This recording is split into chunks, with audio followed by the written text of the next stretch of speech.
Hi, Paul Vail with Homesteading Ways, and today we're going to show you another project that we're going to be doing.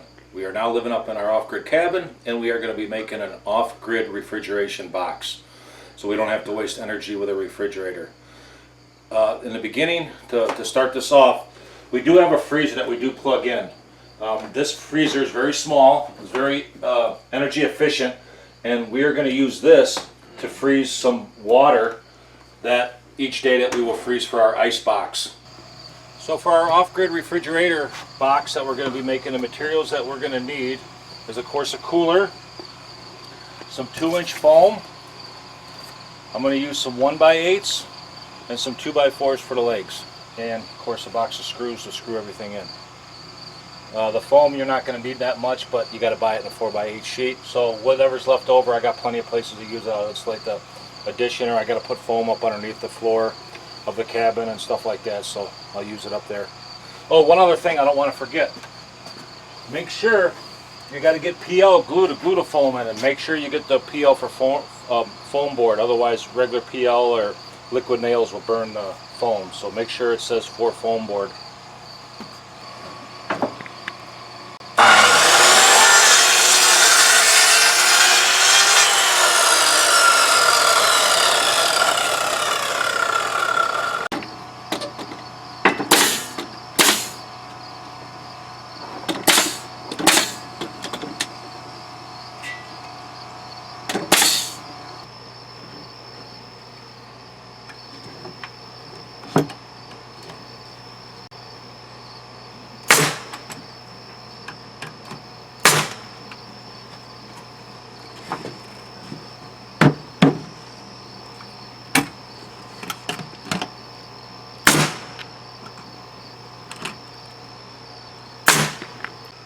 Okay, I forgot to mention for the bottom, you can use anything. I'm just happen to have some OSB laying around, so I'm just going to use some 1/2-inch OSB and screw it in with some drywall screws to hold it, but you can use anything you got laying around. It really doesn't matter for the bottom.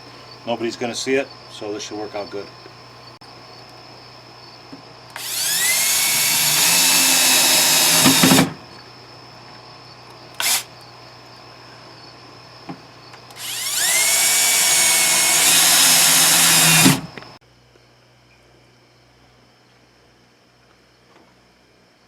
So we got our box built here, and we're going to glue in the last couple pieces of foam, this one side and the top. As you can see, we're done with the box. The other pieces are all foamed in, the bottom, the sides. We added the legs to the bottom of it to get it 36 inches tall for standard countertop height. When it was all done, you can make the legs however you want to. I just used some scrap 2x4s that we had, and it's really secure. This thing is really sturdy. It probably weighs about 90 pounds right now without the cooler in it, but that's what we wanted, and we want it to be really insulated well. So we'll just squirt some more of this foam glue on here.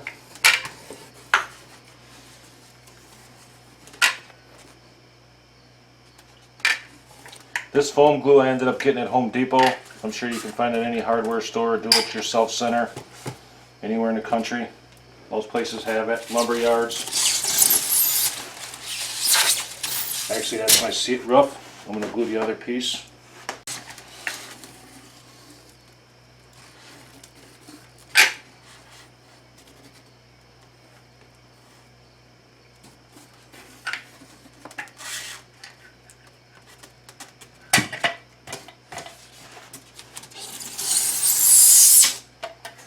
Like I said, I got a pretty tight fit.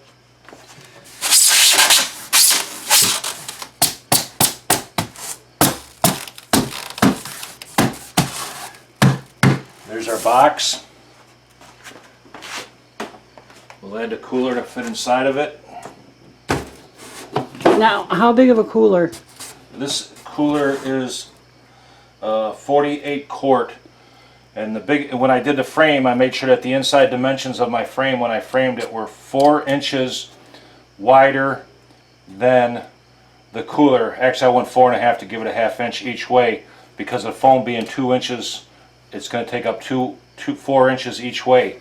So that's why I added 4 inches plus a half, just to give us a little bit of room. And then you can see that is plenty deep enough. The depth, you could rip it down tighter if you wanted to. I didn't worry too much about it because I just used the same size boards. They're 7 1/4 boards, but you could rip it down and make it exactly the height you want. But I wanted it to be a little bit bigger, so I think we'll be fine.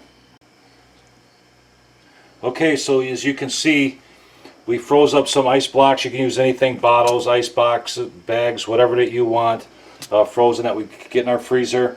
Put them in there, and then we can just lay our food on top of that. Now we'll change those ice jars, whatever that you use. We'll change them out daily so that they freeze for 24 hours and put them in there.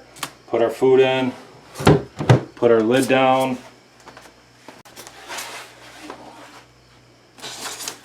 I'll have to pick up some hinges tomorrow, but then I'll just hinge this back down, and then we'll just be able to lift it up as we need to get stuff out of there once it's hinged.